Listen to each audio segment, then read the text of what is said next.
Well, hello, folks. Now into a Tuesday where once again we've got the same weather pattern, the morning fog. We get a little bit of clearing during the day, although today there wasn't much, just a little, few rays of sun at my place. And we're seeing the clouds coming back overhead here in Alexandria with our live tower cam view looking there. You look in the distance, even hazy. So we're already have got a little patchy fog. So you know it's going to be a foggy night and early morning tomorrow once again with that pattern. A little better in Leesville, less cloudiness there, but still kind of that hazy look as you look across the countryside. All right, let's check it out. I'll be talking about the fog again Wednesday morning. Be careful in that. Feeling like spring for a while, the rest of the week, but then a chill descends into the forecast. We'll talk about why that's happening. And rain chances are on the increase, so I'm even more confident than I was yesterday that, hey, we're going to get some rain here in Sinlock. So we'll talk about that as well as the risk of severe weather that will accompany the rain. And that's kind of the way it is much of this time of year. So radar not showing anything here in the local area. The atmosphere is still not primed for rain yet. Okay, but things will change as we see an incoming system from the west. In fact, we can see all that energy out west. Look how deep the jet stream develops south there across the eastern Pacific and then on up into the desert southwest there. Here's a little front. I don't think that's going to come through. This energy approaching will kind of hold the front up, and this surface low is moving away. So I think the front loses its support before it gets here. But we do have two fronts in the forecast. So Wednesday morning, back to the fog for your morning commute there. Slow down, be careful, keep your headlights on low beam. And then going into the PM commute, no issues there.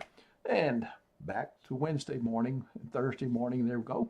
And looks like we will see mostly clouds, but so far not seeing a big fog issue there. That would be a welcome change as we had plenty of fog lately.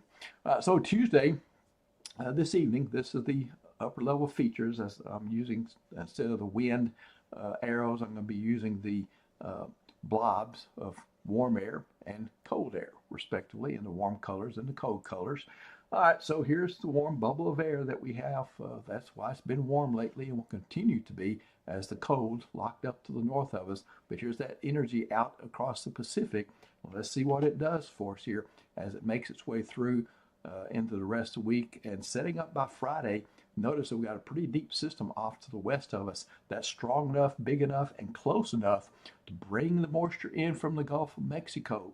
The surface pressure falls up in this area, higher pressure here, and the pressure gradient force, a law of physics in the atmosphere, says that the air must move from high to low pressure. And there we go, opening up the Gulf of Mexico for the moisture, a raw ingredient for rainfall that we've been missing lately. So we've got that. We'll have an open warm sector with the path of this going to the north of us instead of to the south. Okay, if it stays to the south, the cold air dominates. So that's where we get these lows in the Gulf. That's why it's chilly with those. Once the low travels to the north of us, we get the warm sector. Okay, so that's going to help us maybe have a little severe weather potential, but it'll also allow the atmosphere to retain this Gulf moisture that comes into the area. That quickly moves through the area. So rain chances Friday night, likelihood. Again, I am more confident that we'll see rain and maybe a decent rain out of the deal. And by Sunday, the system's moving out. Another cold shot of air, more energy coming into our friends at East Coast who are weary of that already this winter. And as we get into early next week, this model of GFS, American model, indicating still a little bit of influence from a deepening trough once again. And I am sensitive to putting in some rain chances early next week with that low end stuff. But for now, I'll just go with clouds in the 7-day forecast. And to finalize things, here's the outlook area.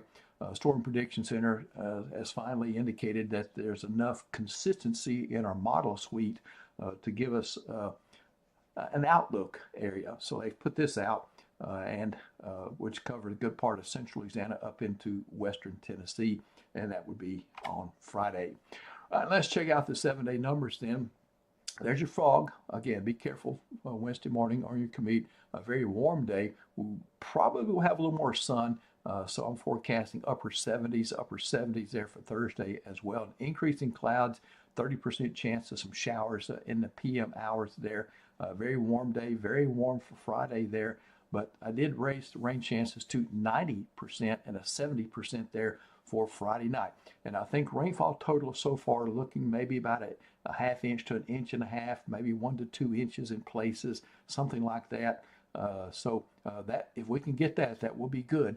We need the rain, but again, we got the severe weather flag up for that. So the first front is helping to stir this up. That comes through, say, Friday night, and then notice that it starts turning cooler Saturday, and it's one of those days, okay? Falling temperatures, 68 at midnight Friday night, into the lower 50s by dinner time, 6, 7 p.m. Saturday evening. So that's not a severe fall, but I just wanted you to know it'll be one of those days that doesn't warm up during the day. It kind of cools down some. And then a second reinforcing front will arrive on Sunday, still mostly cloudy.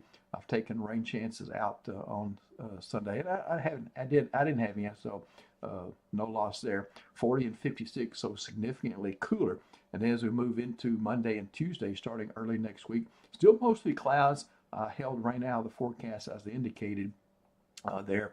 And then lows in the low mid 30s for the most part. This still leaves room for a light freeze in some locations, but I did revise that up a couple of degrees because of more clouds than expected in earlier forecast. Notice it remains chilly in the 50s. That's crisp down here. 59 normal numbers, 39 lows where we should be, okay? And 59 high is where we should be. So we're at or below seasonal normals here, but way above until then. Okay, that's it for me.